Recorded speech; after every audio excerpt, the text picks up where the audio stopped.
நம்ம கூட்டு குடும்பம் சமையலில் வந்து வாழைத்தண்டு பொரியல் தான் செய்ய போகிறோம். வாங்க எப்படி செய்யலான்னு பார்க்கலாம். வாங்க. ஒரு வடை சட்டி வச்சு இந்த எண்ணெய் ஊற்றிக்கலாங்க.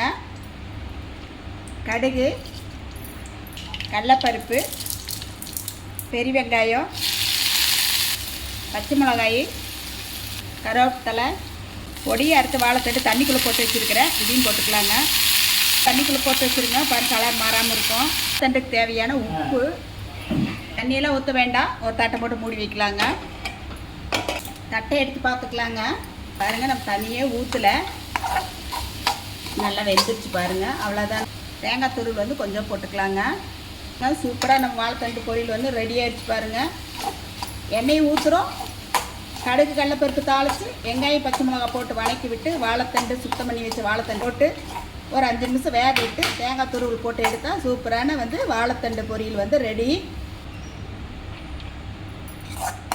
எல்லோரும் வாங்க, சாப்பிட்லாம் வாங்க. நீங்களும் உங்கள் வீட்டில் இந்த மாதிரி செஞ்சு சாப்பிட்டு பார்த்துட்டு எப்படி இருக்குன்னு சொல்லுங்கள். எங்கள் வீடியோ பிடிச்சிருந்தா லைக் பண்ணி ஷேர் பண்ணுங்கள். உடம்புக்கு ரொம்ப நல்லதுங்க வாழைத்தண்டு. நன்றிங்க.